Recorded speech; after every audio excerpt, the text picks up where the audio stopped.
Bank of മഹാരാഷ്ട്രയുടെ Vadakara ശാഖയിൽ നിന്നും 26 kilo സ്വർണം മോഷ്ടിച്ച കേസിൽ പ്രതിക്കായി അന്വേഷണം ഊർജിതമാക്കി പോലീസ്.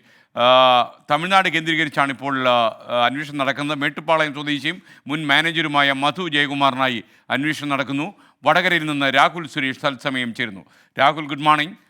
യഥാർത്ഥത്തിൽ ഈ ബാങ്ക് മാനേജറെ സംശയമുണ്ടോ ശരിക്കും?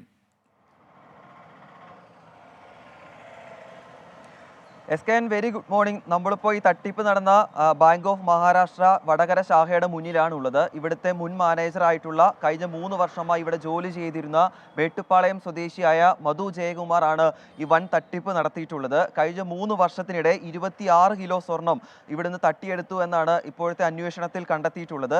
ഏതാണ്ട് 17 കോടി 20 ലക്ഷം രൂപയാണ് ഈ 3 വർഷത്തിനിടെ ഈ ബാങ്ക് മാനേജർ തട്ടിയെടുത്തിട്ടുള്ളത്. ഈ സംഭവം പുറത്തു വരുന്നത് കഴിഞ്ഞ മാസം ഈ ബാങ്ക് മാനേജർ ആയിരുന്ന മധു ഇവിടുന്ന് സ്ഥലം മാറി എറണാകുളത്തേക്ക് പോയിരുന്നു. അതിനുശേഷം ഇവിടെ സ്ഥാനം ഏറ്റെടുത്ത പാനൂർ സ്വദേശി ഇർഷാദ് ഒരു പരിശോധന നടത്തി. ഈ ബാങ്ക് മാനേജർമാർ മാറി വരുമ്പോൾ സ്വാഭാവികമായി ഒരു പരിശോധന നടത്താറുണ്ട്. ആ പരിശോധനയിലാണ് ഇത്തരത്തിൽ സ്വർണ്ണ തട്ടിപ്പ് നടത്തിയതായി കണ്ടെത്തിയിട്ടുള്ളത്. ഇതിലെടുത്തു പറയേണ്ടത് 26 കിലോ സ്വർണ്ണമാണ്, ചെറിയൊരു സംഭവമല്ല. അതുമാത്രമല്ല, ഈ 26 കിലോ സ്വർണ്ണത്തിന് പകരം മുക്കുവണ്ടം ഇവിടെ പകരം വെച്ചു എന്നതാണ് എടുത്തു പറയേണ്ട മറ്റൊരു പ്രധാനപ്പെട്ട കാര്യം.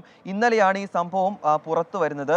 എന്താണെങ്കിലും വടകര പോലീസിന്റെ നേതൃത്വത്തിലാണ് ഈ അന്വേഷണം നടന്നുകൊണ്ടിരിക്കുന്നത്.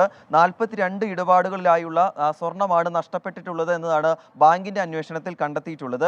വൻകിട ഇടപാടുകാരുടെ സ്വർണ്ണമാണ് നഷ്ടപ്പെട്ടിട്ടുള്ളത്. അതായത് 50 പവനിൽ കൂടുതൽ ഇവിടെ നിക്ഷേപം അല്ലെങ്കിൽ പണയം വെച്ചിരുന്ന ആളുകളുടെ സ്വർണ്ണമാണ് നഷ്ടപ്പെട്ടിട്ടുള്ളത് എന്നാണ് ബാങ്കിന്റെ അന്വേഷണത്തിൽ കണ്ടെത്തിയിട്ടുള്ളത്. പോലീസുമായി ബന്ധപ്പെടുമ്പോൾ ഈ പ്രതി നിലവിൽ കേരളം വിട്ടിട്ടുണ്ട്. തമിഴ്നാട് കേന്ദ്രീകരിച്ചുകൊണ്ടാണ് പ്രതിക്ക് വേണ്ടി അന്വേഷണം നടത്തുന്നതെന്നാണ് പറയുന്നത്. പക്ഷേ അന്വേഷണത്തിന്റെ കൂടുതൽ വിവരങ്ങൾ പോലീസ് പുറത്തുവിടുന്നില്ല. അത് മാത്രമല്ല, ഈ ബാങ്കുമായി ബന്ധപ്പെട്ട് കൂടുതൽ ആളുകൾക്ക് ഈ തട്ടിപ്പിൽ പങ്കുണ്ടോ എന്ന കാര്യവും പോലീസ് പരിശോധിക്കുന്നുണ്ട്. എന്താണെങ്കിലും ഈ പ്രതിയെ പിടികൂടാൻ കഴിയുമെന്ന പ്രതീക്ഷയിലാണ് പോലീസ് ഉള്ളത്. പ്രതിയുടെ ഫോൺ ഉൾപ്പെടെ ഇപ്പോൾ സ്വിച്ച് ഓഫ് ആണ്. Thank you Rahul Suresh.